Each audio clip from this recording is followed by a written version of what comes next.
Hey, Kelly. Thank you so much for joining me at the Magnificent Mamas Thrive show. I'm so super excited to talk with you because I know that you are a menopause life coach and you work with women dealing with the best and worst time of their life. And I know I'm stepping into those years, but I also have had the experience of early menopause. Not a fun feeling. But you also feel like you're going crazy, right? So Mhm. no one Yeah. really understands it. For me, I was 28, so that's totally too young. But there's women out there, and I really feel like now is a super time to discuss this because our stress levels are really high. So I'm pretty sure you have some great valid points to share with every woman, but any woman that might be going through the change of life or even the premenopausal stage of life. So Mhm. welcome to the show, Kelly. Please introduce yourself to us and let us know who you are and tell us your story. Oh, thank you. Well, first of all, thank you so much for having me. I appreciate it. I think by having this group is such a wonderful thing that you're offering. I really wish years ago that there was something available to me back years ago when I was going through a lot of my changes and a lot of health issues. So thank you for providing this to the community. This is wonderful. Mm. So as you had mentioned, I am a menopause life style coach. So people say to me, well, what exactly is that? So I help women who are going through these years through, premenopause, through postmenopause. And I really help them with different diet and lifestyle tips and suggestions to help them stop suffering through this time of life. I see way too many women suffering through this time of life that think that this is just the way we're supposed to age. And nothing could be further from the truth. And so it is my goal to reach as many women as I can to really teach them about some really simple and easy things that they can do every single day that can help them live these years much healthier than what they are now. I love that. And I think you're right. There's not enough conversation about it. So, And not to downplay doctors, they don't know enough about it. And they're quick to prescribe just to give women that to take the edge off. You know, they think they're going crazy, so they want yes. to give them an antidepressant, which causes Mhm. more issues. And, it's Yes. Yes. a Yeah. spiral downward. It is. It's a spiral downward for sure. And actually, it's funny that you mentioned that because that kind of segues into how I got started. It's kind of where I was at, where I found myself at years ago. So, because if you had told me 20 years ago that I would be doing this, I would have said you were absolutely crazy. There's absolutely no way. But I myself had found myself in that exact situation that you're talking about. It was shortly after the birth of my third child, who is 19 now. And so going back almost 20 years ago, and I had become very, very sick. I was suffering, you name it, I was suffering from it. I was suffering from hair loss, I had weight gain, I had depression, I had I had gastrointestinal issues. But I would say my absolute biggest problem, my biggest symptom that I had was severe and debilitating joint pain. It was so bad that there were many days I couldn't even get out of my own bed to really even take care of my kids. So my husband had to rearrange his work schedule so that he could be home in the morning. At that time, my three children were 4 and under, so they were very close in Wow. age. I was not obviously getting any sleep, and somebody needed to be there to take care of them, and I couldn't do it because my joint pain was so bad. And so I found myself going from doctor to doctor to doctor. So if it was for my migraines, I went to this specialist. If it was for my stomach problems, I went to this specialist. If it was for my joint pain, I went to another specialist. And every single specialist that I went to did the same thing. They wrote me a prescription and then sent me on my way. And after a while, I kind of said to all of these doctors, I feel like we're not fixing the problem. We're just kind of masking the problem. And I feel like some of these medications are making my symptoms worse. And of course, they told me at the time, no, that's absolutely not true. That can't be. The medicines are there to help you. And so I ended up going to a rheumatologist because one of the doctors had recommended that I see a rheumatologist for my joint pain. So I went to the rheumatologist who had me tested for something called rheumatoid arthritis. When she told me that this is what she wanted to test me for, I'd never even heard of it before. I was 32 at the time. I had never heard of rheumatoid arthritis. In fact, I thought arthritis, isn't that for old people? Like, did old people get arthritis? And so I ended up getting tested, and sure enough, It came back positive. And I remember the doctor telling me at the time, you have 3 options. You can take daily medication, you can get shots, and prepare for disability, because this is a progressive autoimmune disease and it isn't going to get better, it's only going to get worse. And she told me at the time, she said, and you know, this is to be expected because you are getting older. And I thought, older? I'm only 32 years old. What do you mean older? I felt old. In fact, I felt so old. My pain was so bad. I couldn't get down the stairs in the morning when I would wake up without literally going down sideways and gripping for dear life onto the railing and just walking really slowly down the stairs. I was like a 90-year-old. The pain was awful. I couldn't lift my babies out of their cribs. I just couldn't do it. And so I remember thinking to myself, I asked the doctor, I said, well, clearly I'm not healthy. Now, as I mentioned a few seconds ago, I had been to a lot of doctors just trying to figure out what was wrong with me. And their toolbox only included writing me prescriptions. And I thought it was really strange that not one doctor asked me about my diet or my lifestyle. So at the time, I was clearly an unhealthy person. I was 80 pounds heavier than I am now. I smoked a pack of cigarettes a day. I ate at the drive-through more times during the week than I'd like to count, because with 3 children all in car seats, it was just easier to keep them all strapped in their car seats and go through a drive-through. I had a very unhealthy relationship with alcohol. And I thought to myself, because, you know, back then I didn't really know at the time much about nutrition, but I thought, clearly I know I'm not taking care of myself. I'm not sleeping well. And so I asked the doctor, I said, well, what if I tried to lose some weight? I said, wouldn't that help my joints, take off some of the pressure from my joints? And she said, no, there's nothing you can do about it. This is your destiny. And you're just going to have to learn to live with it.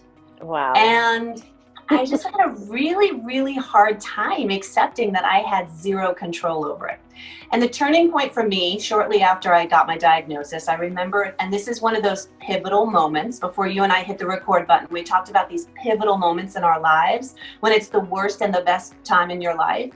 Yeah. And at the time, of course, going through this disease and being in so much pain every day, it feels like the worst time of my life.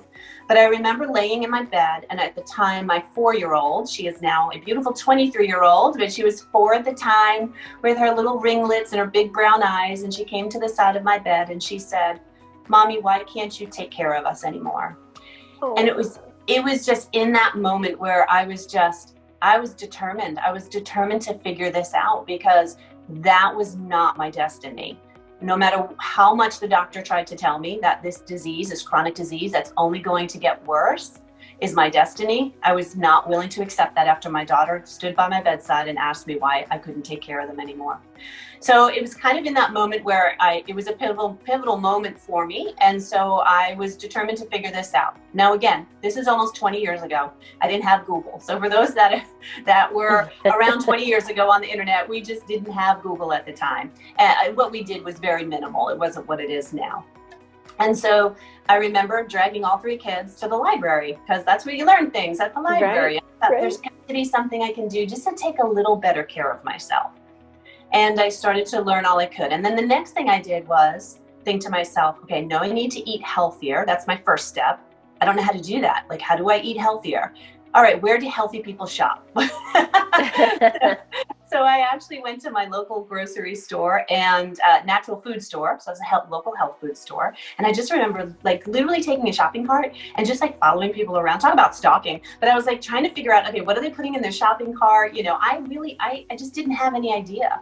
And did you find like people who you wanted to look like? Like, yes. Follow her. Yes. And you know, it's funny because people are so willing to talk and share their stories and educate and help, educate. And I do remember just asking people, oh, hey, do you mind if I ask you, like, what's that you're putting in your cart? And it was like fresh ginger or fresh turmeric. And oh, well, what's that? And what do you do with it? People are more than happy to share with you. So that was really nice. And then, so I started to eat a little healthier, just a little bit. And I started to lose a little weight. And I'd say at that time I got my RA, my rheumatoid arthritis, under control. I hadn't cured it. I hadn't reversed it, but I did get it under control. And then fast forward about a year and a half later, my daughter, the one who stood by my bedside, she herself got severely ill. And we kind of started the same process with her that I had gone through. We were going from pediatric specialist to pediatric specialist, and nobody could help her. Everybody was putting her on medication. She was on so much medication at one point, I had to keep a notebook to keep track of it. And so I started saying to the same well, not the same doctors, but the same thing to her the pediatrician. We're not helping her. In fact, I think some of these medications are making her worse too. No, medication's there to help. And I said, we're not treating the whole person. I'm just masking a symptom. And then it almost, what it felt like? I don't know if anybody has children that had this game called whack-a-mole. And it was kind of like it's a game where like little mole heads will pop up, and it was a little kid game. You had to bang the mole down, and then another one would pop up in another place. And right. So that's what I told all of her doctors. I said, I feel like we're playing whack-a-mole with my daughter, because we get rid of one symptom, but then another symptom pops up someplace else. And then we get rid of that one with the medication, and another one pops up someplace else. So I like to refer to it as the whack-a-mole game. And so, which I find a lot of women in menopause go through that too with their doctors, that whack-a-mole game. Yeah. Definitely. And so, I remember her in one evening in the pediatric emergency room near us, and they had every specialist come in. Nobody could figure out what was wrong with her. So basically, they gave me a medication to knock her out when I went home. And when I left the hospital, I said to the doctors, I said, well, what do I do when she wakes up? I give her this medicine. She's going to go to sleep. She's going to wake up tomorrow and have the same symptoms. We don't know what to tell you, was their answer. And so when we got home, it was another pivotal moment for me. This same child who stood at my bedside a year and a half ago before this, who started me on my own personal health journey, looked at me and said, Mommy, can you help me? No doctor has been able to figure out what's wrong with me. And it was yet another pivotal moment for me where I was determined to help my child. And so I put her to bed, gave her the medicine and put her to bed, and I went online. And this is, like I said, maybe about 2 years, fast forward. So we had a little more as far as the internet and being able to research things, not anything like it is now. And I started down all these rabbit holes, and I came up with this thing called celiac disease, gluten. And I ended up calling her doctors the next day saying, I want to test her for this thing. I'd never heard of it. But she checks all the boxes. And so reluctantly the doctor, because at the time they thought it was more of a fad thing. So reluctantly the doctor tested her. Sure enough, came back positive. And the doctor said, I'd have you and your husband and your other kids tested because it's genetic, celiac disease. Mm-hmm. And I said, okay. And I ended up at the time trying to do this diet with her because I didn't want her to be the only one in the family doing it. And within just a matter of a couple weeks, I'd probably say no more than a month, all of a sudden, I had now zero joint pain. I mean, zero. Again, I had already started to get it under control, but I literally had zero pain. I couldn't remember the last time I woke up. I remember waking up the one morning and I could like squeeze my hands and there was no pain. And I thought, wow, well, that's strange. No, it can't be the food. It can't possibly be that I'm following this diet with her. No. And so it sent me down this yet another rabbit hole of, all right, well, let's learn about this gluten and let's learn about food and let's learn about what they're putting in our foods. And I started reading ingredient labels and I started understanding, researching, and I went back to school to learn all about this. And fast forward, we ended up, all of us in our family, because I was like, once I started learning, I couldn't unlearn this stuff. And once I started feeling amazing, I needed to, of course, I'm going to get my family on board. And so we started down this path of a whole food plant-based diet and eliminating inflammatory foods. And when I tell you, we were getting healthier and healthier and healthier to the point where I would go to my doctor and I would bring my kids to their doctor for like the annual checkups. And the question would be from all the doctors, well, where are you going during the year for filling prescriptions? Because I noticed you haven't been here. And I say, we're off all medications. They're not getting sick. I'm not getting sick, other than maybe, maybe a common cold, runny nose here or there, no big deal, but we weren't the chronic stuff that we were told were just normal parts of childhood, whether that was constant strep or constant ear infections or rashes or you name it. I was told that's just normal parts of childhood. Here's some antibiotics for it. Gone. Everything gone. My RA completely reversed. And I thought, and the doctors, all of them were like, oh, okay, that's good. Yeah. Because they have nothing to add to that, right? Exactly. And so we started down this road of really diving into changing our diet and our lifestyle. And so diet was a huge part of it, but there's also things in our lifestyle choices that we had to fix as well. And that would include daily exercise, managing stress, all those kinds of things. But the focus was really on the diet because that's usually the most difficult thing to change, most challenging thing to change.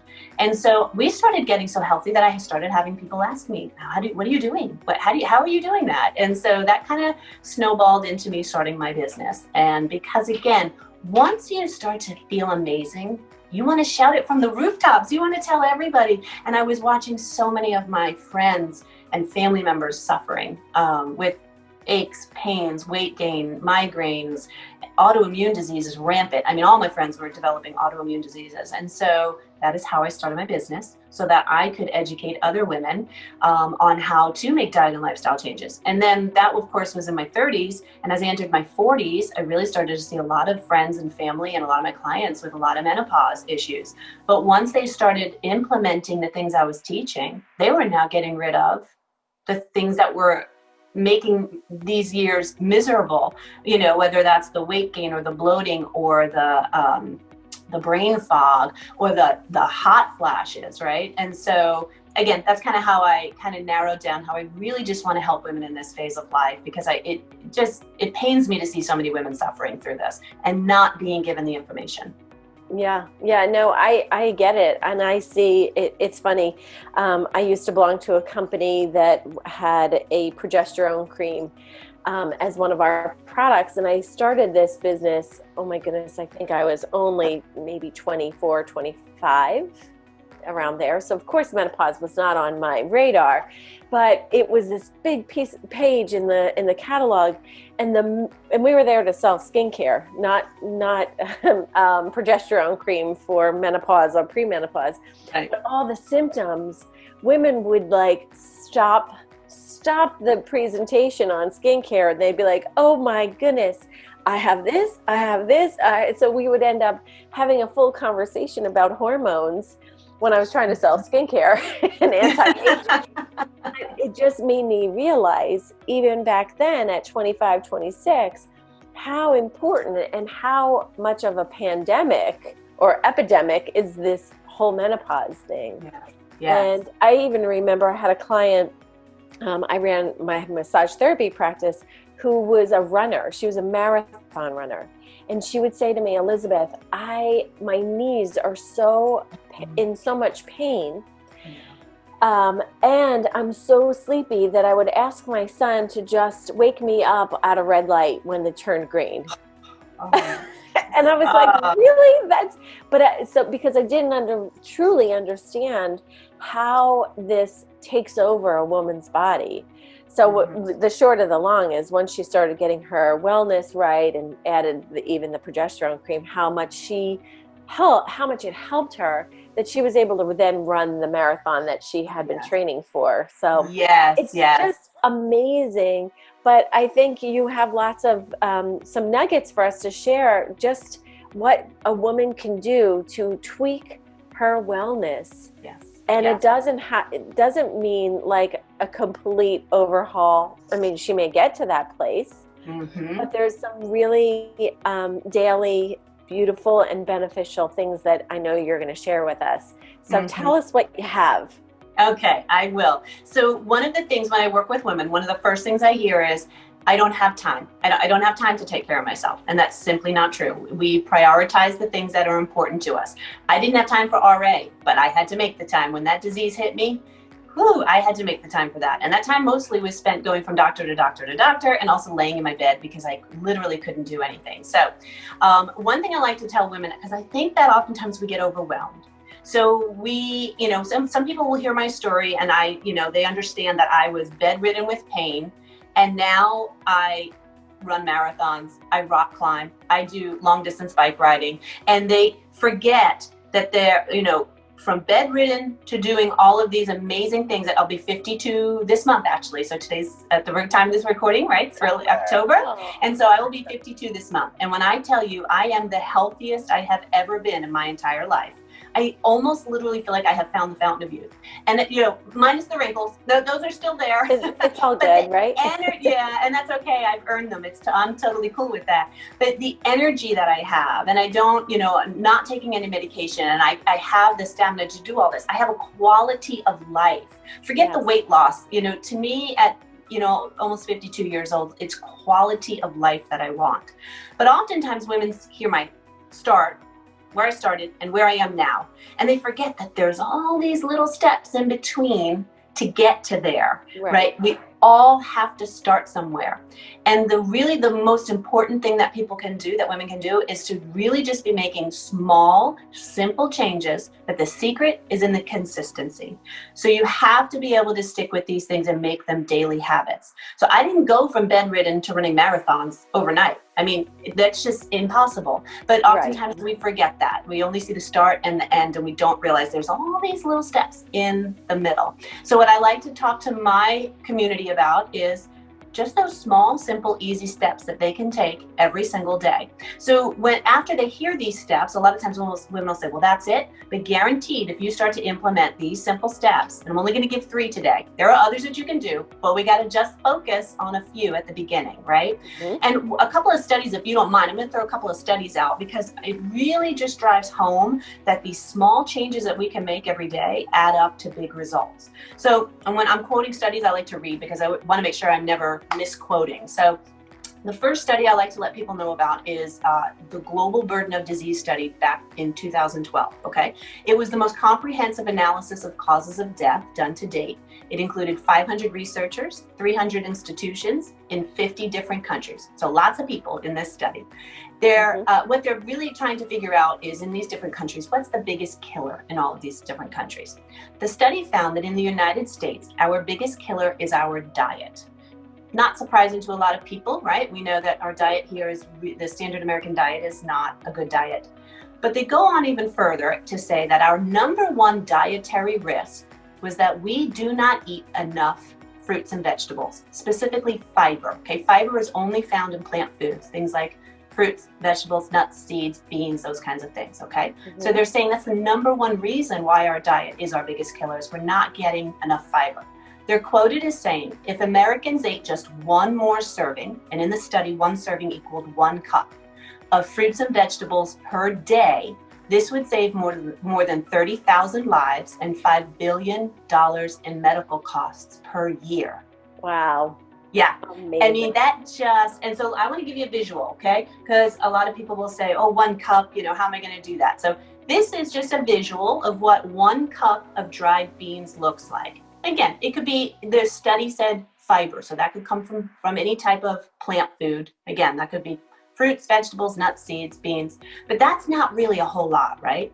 So if everybody just included that in their diet, made no other changes, just added that to their diet, honestly, I believe that's the answer to our healthcare crisis right there, right? So these are the small changes that we can make. Now, one other study I just want to talk about before I give my tips, and this kind of just ties into October because it's Breast Cancer Awareness Month. This is another study. So Dr. Christy Funk, she's a famous breast cancer surgeon, and she's the author of Breasts, the Owner's Manual, which is a book I have it right here on my desk, highly recommend every woman read. She is quoted as saying that 97% of Americans do not get anywhere near the amount of fiber they need to get each day, and which is, she recommends 30 grams. Fiber only comes in plant foods, which we just talked about. This is the important part. Consuming 30 grams of fiber per day, a woman can reduce her risk of developing breast cancer by 50%. That's 50, just by including more fiber, 30 grams per day in her diet. It's so easy to do. Somebody will say 30 grams. Well, how do I do that? That's a lot. It's not actually. It's so simple. A large avocado is 13 grams of fiber, right? Mm-hmm. Raspberries and most berries have 8 grams of fiber per cup. Lentils have 15 grams of fiber per cup. So it's really easy to be able to add in that extra fiber. But again, it's these small changes that can make significant difference in our health. So one of the first things that I'm going to give you, like I said, I'm going to give everybody three tips, okay? So the first one is no surprise, and I'm going to say my first tip is to eat more plant foods. Eat more plant foods. So Kelly, what do you mean by plant foods? So I'm talking about vegetables, fruits, greens, like your dark leafy greens, spinaches, kale, arugula, lentils, beans, nuts, and seeds. Okay, I already just gave you, those are just 2 studies, right, about the importance of adding just even a small amount of plant foods to our diet and the significance that can make in our health. So how do you do that? One of the simplest things I tell my clients to do, just drink a green smoothie every day. That really, is as simple as drinking a green smoothie every day. Fresh green smoothie, it's portable, it's easy. You know, a lot of us are rushed in the mornings, right? So you can take it with you on the go. You can make up smoothie bags ahead of time and knock them out for the week, put your ingredients in individual Ziploc bags, and you're done. I mean, it's like a grab and go breakfast. It doesn't get any easier than that. Right. And that's actually how I started on my journey, was just simply drinking a green smoothie every day. That was it. And I did that for a long time. I actually didn't really make any other changes, because that in and of itself, that was big. That was a big change for me. So if that's all somebody can do, that is going to make a significant difference in your health. So just including a green smoothie in your diet. So that's my first tip. My second tip would be drink more water. A couple of different reasons. First of all, a lot of the symptoms that we experience as women going through these different changes in our life, a lot of them actually can be attributed to dehydration. And that's, again, something such a basic thing, but that a lot of us are so busy, we're not drinking enough water throughout the day. So the other thing too is drinking all of that water is, if you're going to start incorporating plant foods in your diet, like a smoothie, just add a green smoothie to your diet. You're going to want water to help push that fiber through your body, through your intestines, okay? Because that fiber is going to kind of act like a scrub brush as it's going through your intestines, and it's going to start to take with it, as it leaves your body on the other end, it's going to take with it all the toxins that we're taking in every single day. So we want that water, one additional water drinking throughout the day to help push that fiber through our body. So I always recommend to my clients they get 6 to 8 cups of water per day. 8 is really ideal, but I know that can be, if we're just starting out, that can be a big jump. So I say anything more than what you're already doing is a great place to start, and then work your way up to getting that 6 to 8 cups per day. Now, how do you do that? Well, I don't have it with me in front of me, but right now I have my mug here with my water, and I always have my water bottle with me. So I take my water bottle with me, and it's a habit now. I never am without my water bottle. And I really recommend that women get a water bottle, so we're not drinking, please, please, please, ladies, especially as we're having hormonal issues, do not be drinking out of plastic. No plastic, please. Right. So get yourself a nice glass water bottle, or a metal. I have a stainless steel one. You can get a stainless steel one if you want. It's better for you. It's better for the environment, but please, please, please do not be drinking your water out of plastic. And just take it with you and have it become a habit. Leave yourself notes if you have to, like, in your car, a little post-it, water, by wherever you keep your purse before you leave the house, water, so you just remember all throughout the day. If you have an Apple Watch, I think even now the Apple Watches can help you remember to do, your water intake. I have had so many women go through my programs, and they say just these 2 things alone, by adding in a smoothie and drinking lots of water all day long, they see such an improvement in their health. So, and again, it seems so basic, it seems so simple, but that's really where we have to start, and we have to be consistent with it. So those are my 2 tips. And then my third tip and my final is you should be moving your body every single day. Got to move your body every single day. Now, notice I didn't say you have to exercise, you have to go join CrossFit, you have to kill yourself every single day. No. In fact, as we get older, that's really the worst thing that we could be doing. So what do I mean by moving our body? I mean that we should be moving our body so that we're getting our heart rate up a little bit. So it might be difficult to carry on a full conversation. Something so easy, something free is walking. We should be walking every single day. Minimum 30 minutes a day. I tell my clients, I want you walking 30 minutes a day. And I want it just to be, it should be a brisk walk. It should be, a little difficult for you to carry on conversation. Now, we all start somewhere, like I said, right? So some people, myself included, when I first was diagnosed and sick, I couldn't get out of my bed. You want me to walk? I can't walk 30 minutes a day. So that's fine. Don't do it 30 minutes a day. I literally started out walking from my front door to my mailbox. I couldn't do that. And so that was my goal each day. I'm going to get up and I'm going to make sure that throughout the day, one time at least, I'm going to walk from my front door to my mailbox. And that was difficult and that was a struggle, but that was okay. I had to start. There is no shame in that. I had to start somewhere. And I just, over time, as I was working on my nutrition, starting to feel a little better, I could maybe then pack the kids in a stroller and go for a walk in the neighborhood, you know, and then I worked my way up to going to the track with the kids and walking the track, and I get faster, or I add more time on. So I just kept slowly increasing from there. You don't have to have a goal of running marathons. You do not have to do that. I chose to do that years later, but that doesn't, it could just be walking. Grab a friend and walk. My friends know, don't call me and ask me to go out to Starbucks with you. Call me and let's get together and go for a walk together. Right. Let's walk the dog. Yeah. Let's walk the dog. Exactly. Or, you know, I even do my business meetings. Most of my business meetings, if I'm not doing a Zoom, people know if we're going to chat on the phone for a business meeting, I'm going to be walking. I might be a little out of breath, but I'm making my health a priority. And so I still go for my 30-minute walk a day. So again, wherever you can start there and just commit to doing it. So if you can only do a 5-minute walk, which is what I did, start there. Do a 5-minute walk every day. And those are my 3 tips. And I'm very big. Anybody who's gone through my programs knows I say this all the time. Knowledge is not power. Action is power. So we can absorb all this information, especially in this day and age. I mean, we get information coming at us 24 hours a day. It's too much, too much. It was a blessing in disguise. I didn't have all this when I was diagnosed. So, because it's just overwhelming. So what I like to say is just take these 3 things, and even if you can't start implementing all 3, just pick one. Just pick one thing and start doing it. You can do these today. You can hit the stop button on this recording. I hope that they will watch it all the way to the end. But when you're done, you can literally start doing any of these things. Maybe the smoothie, you might have to go to the grocery store. So pick another one. Go fill your water bottle and start drinking. Right. Go outside, lace up your shoes, and just go for a walk, however long it can last for you.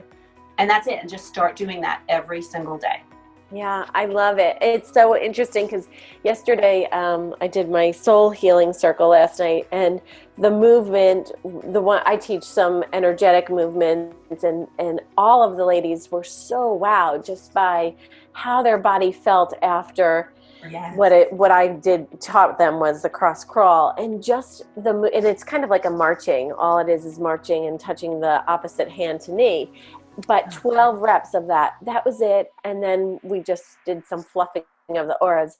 But the point is I incorporate movement into a soul healing circle because most people don't get enough movement, or they think that it's the repetitious of the workout that they need to do. And that's not always the right movement either, or that's in our mindset to say, oh, we have to exercise because it's not about physical, it's just about or physical appearance. It's really about the movement of getting the lymphatic system to move. Yes. So I love that. And you shared some incredible tips. I know that there are going to be so many women who are going to be taking action immediately, because how simple it is to even walk to their mailbox, right? Or around their house, or around the block, because that's simple, or even just around their inside of their house if their weather is bad, right? There's no excuse that is too big that you cannot do a few steps more than you normally do. And drinking water. And I know a lot of my clients say, oh, Elizabeth, I don't like water. Well, squirt some lemon in it. You know what I even do is watermelon. I infuse it with some watermelon. And there you get your fiber. You get all kinds of, throw some fruit in it, make it a water sangria without, the alcohol. But there's so many tips and tricks to be able to do that. And I know your website is incredible, and it's full of recipes. I saw that you also have a Thrive 45 challenge coming up October 6th. So we'll make sure that we link the show notes to the 14-day healthy hormone challenge. Yes. It's a healthy hormone challenge, and it's really just basically taking 8 simple daily tasks, and I'll clue you in. 3 of them are 3 of those 8, whoever just told the ladies about, but we do it in a community setting. So we're all in this group together for the month. It's for 14 days, and you commit to making these 8 simple, tasks that you get done every day. It's through an app, so we make it fun. You check off. You get to earn points to unlock some bonus content, and one of them is this really cool inspirational bracelet. And we have a community group in there, so you can log in each day, tell us all how you're doing, how many points did you earn today, and it's just this great accountability that we have when we're all doing it together. And I will tell you, I've been doing this for many, many years. I love getting in there and doing it with the ladies every single month because we all need accountability, and it's fun. It's fun to not have to do it all by ourselves. Well, I think that's the big thing, is knowing that you're not alone and that there's other people on this journey, and that it matters, and they care, and your life matters and your wellness matters to not only yourself, your family, but also those who are watching. Because I feel like when you inspire yourself, you inspire others to take action. So that's huge. Kelly, thank you so much for spending time with us this morning. You shared so many things that people could definitely use and hopefully implement. We will share all of your links to all of where you hang out in our show notes. So if anyone has any questions or wants to reach out and even challenge themselves to that 14-day, they will be able to catch up with them from the start, October 6th, right? That's next week. So. Yes, that's next week. Yes, absolutely. Awesome. That would be great. Thank you so much for having me.